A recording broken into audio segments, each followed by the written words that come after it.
Hi guys! Good morning! Meron lang gustong i-share sa inyo na product na feeling ko na kailangan ko dapat i-share sa inyo. The product is peptide. Ito, I've been drinking this since December 2020. Bago ko iinom tong product na to, talagang may feel ako sa loob ng katawan ko, parang nanginginig. So I tried going to doctor. Ang sabi sa akin, doctor, it's stress related because of my work. Basically, it's about stress. So, hindi siya nawawala. Kung like ko kinocomplain rin sa wife ko, bakit hanggang hindi pa rin nawawala kung galing sa stress? Dumating yung friend ko, pinakita niya sa akin itong product na to. Sabi niya, sigurado ko matatanggal ko yan. So, ang unang reaction ko talaga, unconsciously, bumili ako at iinom ko. After, alam mo sa totoo lang, hindi ko alam kung lumagpas ng 1 week or 1 week plus, nawala. Nawala yung nafe-feel ko sa likod ko. Pero after that, hindi ko na masyado binalikan yung product dahil iniisip ko baka tsamba, or feeling ko baka wala lang. Okay, then, fast forward present day. Fast forward present day, binalikan ako ulit ng friend ko yung nagbebenta ng peptide ito. Sabi ko, like ko naman iniinom eh. Sabi ko, I have so much product of this. Sabi niya, can you help me promote? Sabi ko, ayoko mag-promote na product na hindi ako sigurado. It so happened, I have a client and a friend na mama niya is a diabetic, cystic diabetic. So, pag sa'yo mong cystic diabetic, medyo grabe na yung sugat niya na hindi gumagaling. So, it so happened, habang nag-meeting kami ng friend ko, sabi ko, sige, i-dare nga kita. Kaya mo ang pagaling itong may diabetic ito. Pag ito na pagaling mo, ipopromote ko yung product mo. Pero pag hindi, kalimutan mo nang nagnegosyo tayo. Basta ako uminom lang ng product mo. Dahil ayoko mandamay ng ibang tao kung hindi yan totoo. So, yung friend ko, sobrang excited niya. Dinala niya sa mother-in-law niya. So, day 1, pinicturean namin yung sugat. Yung sugat nga pala, by the way, 1 year na hindi gumagaling, palipat-lipat yung sugat sa paa. So, left foot and right foot, parehong may sugat. After 12 days na iniinom, ito naman yung photos niya, natuyo na. So, parang na-amaze kami. Parang natuya. So, pumasok sa utak ko, uy, mukhang pwede to ah. So, after 3 weeks of drinking this peptide, parang nakita ko talaga, puweres na natuyo, nagkakaroon na ng balat. So, guys, kaya ako nandito sa video na to, it's not yet 100% cured, pero I could say yung development niya in less than 1 month, ang bilis. So ako mismo, hindi ako makapaniwala. So, ngayon, pagdating naman sa akin, people will always say, ate, bumabata ka na. Mukha kang bata sa edad mo. By the way, I'm 50 years old, pero sabi nila, mukha raw akong less than 50 years old. So noon ay feeling ko, inuutula ako ng mga kaibigan ko eh.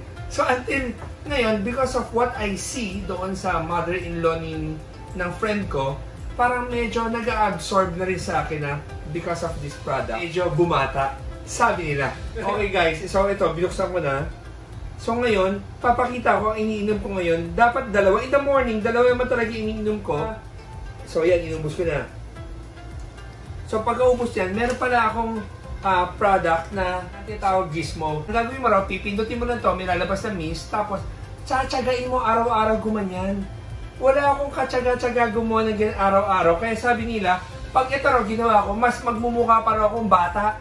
So yung 50 ko, babata pa raw. So, kaya kailangan ko subukan. So sabi nila, pati sa ibang sugat-sugat mo or whatever, magagamit mo to at nakakawala raw ng wrinkle.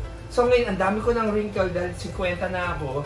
Susubukan natin kung mawawala. At ito pa, sabi nila, pag dilagay mo sa mata, pati dahil, kasi may astigmatism ako, sabi nila, mawawala raw yung astigmatism ko. Basta tiyagain ko lang. So, makita mo, so meron kasing video to, kaya ko pala napansin itong product na to. May video na sinend sa akin dati, patayin na isda. Nung nilagyan ng ganyan, yung nakahigang isdang ganyan, di ba isda pag natutulog tuwid? Ito nakatabingi. Nung nilagyan ng ganyan, mamaya ko gumalaw yung butot hanggang sa nabuhay, para sabi ko, way. Pero 1 year and 5 months ako umiinom ng peptide na to. So ngayon, na-consider ko na and tinatanggap ko na sa sarili ko because of this peptide. Kaya every time nagpapa-blood chem ako, yung mga grade ko sa blood chem ko, puro pasado pa because of this peptide. Pero yung owner na friend ko ito, talaga very confident siya about this product na talagang makakagaling. So, kayo na mag-discover. Pero sa ngayon, kaya ako nandito sa video nito because of my friend's mom na may cystic diabetic. So, ito na, paano siya iniinom. So, ginagawa ko ganyan.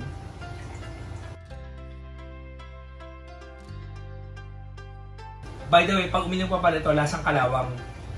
Pero, yung lasang kalawang na yun, ang magbibigay sa'yo ng magbibigay sa'yo ng maraming benefits sa katawan mo. Sabi nila, maganda rin daw to para sa diabetic, sa heart. Tapos yung mom ng friend ko na may diabetic na cystic, pati yung UTI niya, naging okay na.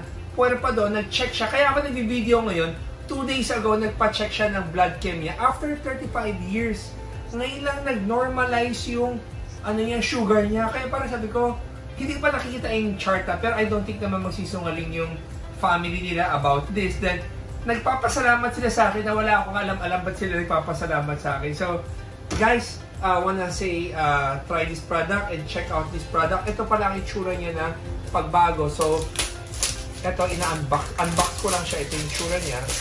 So, when you open this, ganito ang lalabas sa kanya. Ito pala siya.